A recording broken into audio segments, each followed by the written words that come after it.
beans. I'm going to add more to this. I don't know if my camera's going to zoom today, but as you can see, we've got a whole gaggle of geese over here. Probably eating my soybeans. But if you guys can look down the rows, well, you can see there's beans. That's a good sign. And I can pull this flag off of here. Probably had the field divided before. But yeah, as you can see down there, you can see all the rows of beans. Look at that pheasant down there still talking to her little ones.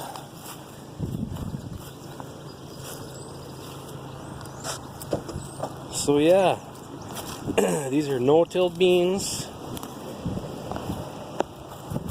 As you can see, they're coming right along. I think next year what I'm going to do, now that I finally figured out how to adjust the depth on my grain drill, I'm hoping we don't have some issues on this other field that I planted the other day. There's washers and a pin on mine. You pull the pin, and I thought you just took the washers out. Well, you gotta take the washers off the top and put them down to the bottom. I didn't realize that. So I might have some beans that are planted about 6 inches deep. I'm really hoping that they grow because they have a really deep trench. So I'm hoping we get just a little bit of rain. They get sprouted out of the ground, and then if we get more rain, it can fill it in a little bit, whatever. But these here, like I say, were only put in the ground 1/4 to 1/2 inch. And they're coming better than I had anticipated they would. Up here it's easier to see than down the bottom. And these are a bushier beans, so I don't really know if I want them any thicker than this or not. Because once they get a little bit bigger and bush out, there's going to be quite a few beans here the way it is. And of course we've got some spots here that, I don't know if there's many beans coming there or not, but they say we'll know in another week. Come back and check in a week and see. So anyways, that's what she's looking like. She's looking like I need to come up and spray again, but we'll get to that when we get to it. So I don't know if you guys can see here from the front of the truck or not. If it's gonna pick up all them little rows or not. It's hard to tell on the screen. On the screen everything kind of blends in, but anyways, that's just a little quick update of the beans.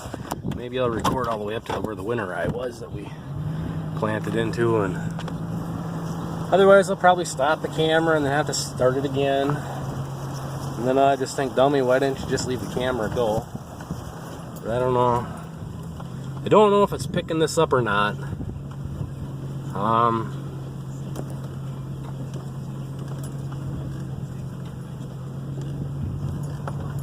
You can see all this clover here that I can never get rid of it.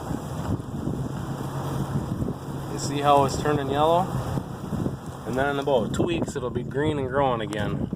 But it's kind of weird. It only gets about 6 to 8 inches tall. Oh, you can see right there, that stuff's already gone to seed, or it's got a seed head on it. Purple flower. That's all the taller it gets, and then it's done. It's a real piss poor for making hay, I'll tell you that. That side hill back there that I need to spray again for sure. I tried seeding that down into hay, and there you can see all the bean rows. This is no-till in the winter rye. You see I've got grass coming up too. Anyways, back to the story with that. I just tried seeding grass into it, no-till, and the grass all come really good. And I thought that clover would do great. Not so much. There's a strip I missed. My GPS don't work very good, guys. Good thing it was a free GPS. But as you can see, I'm going to have to come back out here and spray. We've got a lot of grasses coming up. But the beans are coming really good. So I'll probably spray them in about a week or two. And that should carry them through until they canopy. And I don't use anything really other than Roundup because I don't want any type of residual because of all the cover crops and everything. And you know, if the beans are off early enough, I could get hay planted in here in the fall. So that's my whole thinking with, I only use Roundup, and I mix my mixes pretty light, basically just to kill what's here. Roundup really doesn't have a residual anyways. It's not like a pre-emergence or anything, so but just to make sure that there's nothing there that's gonna hinder the growth of anything behind the cash crop, I don't use any more chemicals than I have to, because I want to make sure that my winter rye grows or whatever else I decide to plant grows. So that's why I don't use anything else. I have in the past, and all it's been is just a pain in the butt, plugging up the sprayer and stuff like that. So you can see I've got a row here and a row here that looks like it's not really growing. There might be 2 on each one. But anyways, that's kind of my thinking with that. So like I say, these beans get a little bit taller. We'll hit her again with Roundup. That'll kill all this grass. They'll canopy out, and then it'll be good for the year, because this will get winter rye on it again. And over here, I don't think I'm going to drill it. I think I'm just going to broadcast. Whatever comes, whatever doesn't. I don't plan to hay it. I just want to try and build the soil up, try and get mulch on top. But next year, it's going to go into corn, the whole thing. So it's probably going to go in corn for 2 years. I want to get as much trash on top as possible, because if you can see that ground, there's not a whole lot of moisture there.